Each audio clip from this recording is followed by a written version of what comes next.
All the good in AI advances, there is a bad that's already turning into a real problem. When people use it to manipulate photos and videos, the damage goes way beyond the fact that it's fake. It can lead to chaos and confusion. And when that happens, who is being held responsible? Chris Arapsky has some recent drastic examples where the concern is real and the answer is complicated. No! After the world saw this.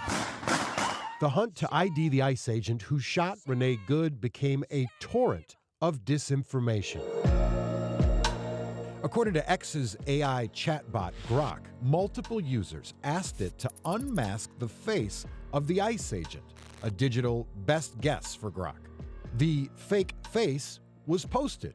Under it, a comment calling the man Steve Grove of Minneapolis. As I dug into it, I saw claim after claim saying that I was the shooter. This is Steve Grove of Minneapolis, who happens to be the publisher of the Minnesota Star Tribune. You started to see people saying, let's go get him and his family. Let's get this man and make him pay for what he did. And at some point, there were 6,000 to 7,000 posts on this across 7 different platforms. Once the agent's real identity was revealed, the fake story died down. Grove is upset, though, that this viral mishap took away from the actual story. Did you ever think about any legal repercussions, filing a lawsuit? No, we didn't. I mean, again, I'm safe, my family's safe, people have moved on. We don't want to distract from the attention. I couldn't believe it. Nakima Levy-Armstrong has a similar story, but hers goes all the way to the top.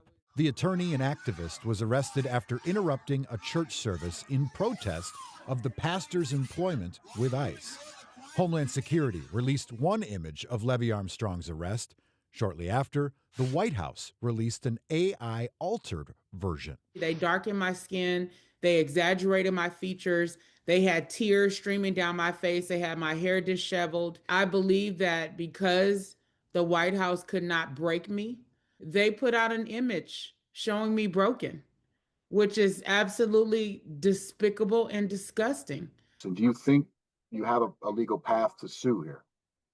Well, I'm hoping to be able to sue. Both cases beg the question, who's responsible when AI is used to harm someone? Most of the AI that we interact with is subject to terms and conditions that we agree to. AI lawyer and Stanford law fellow Aaron Kahana says recent case law has spared AI developers. In one of the first major AI cases, a Georgia radio host sued OpenAI after ChatGPT falsely claimed that he'd committed a crime.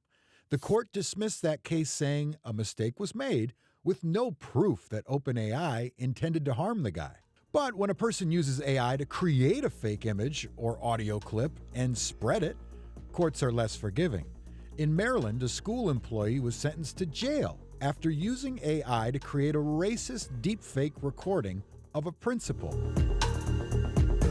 Okay, but what if, like in Levy-Armstrong's case, the government does it? The White House is immune from these things by design, by Congress design. Kahana says not only is the president immune to civil and criminal prosecution for acting on the job, but a law passed by Congress just after World War II bars people from suing the federal government explicitly for defamation. The question really is whether or not what the White House did was illegal. It's not. It's bad taste, for sure. Is it illegal? No. Who does Steve Grove blame? I put the blame squarely on X. You create these tools, and you better know how they're going to be used and think through the moral implications of them. And I don't think that that company or that platform is doing that. Levy-Armstrong hopes her case can lead to citizen protections against government attacks. We need to be watchful and mindful of what's happening here, because if they're allowed to get away with this, in my case, the sky's the limit in terms of what they'll do next.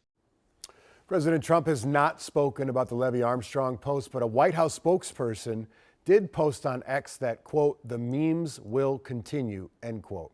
As for X's Grok, it's currently facing a class action lawsuit in California and investigations in Europe right now, alleging that Grok has been used for non-consensual sexual images of real people, some of them alleged to be minors. So it's the big debate here is the tool the problem? Is it the person using the tool that's the problem? Is it a mix of both? if you drive a car recklessly down the road, it's kind of on you, right? But if that car is built with faulty brakes, it's kind of on them. So they're trying to figure all this out in the courts right now because it's a new field. You miss the old days when it was that easy to figure something out, and we thought that was complicated. This is so immensely complicated. It has such big implications for not only people's personal security, but also elections and things like that coming up. It's going to be so important for us to have tools to figure out what's real and what's not. Well, and you know, Minnesota passed a law a few years ago that banned deep fakes of any politician or candidate within 90 days of an election. That is illegal. But I guess outside of 90 days, free for all. Really interesting topic. Thank you, Chris. Good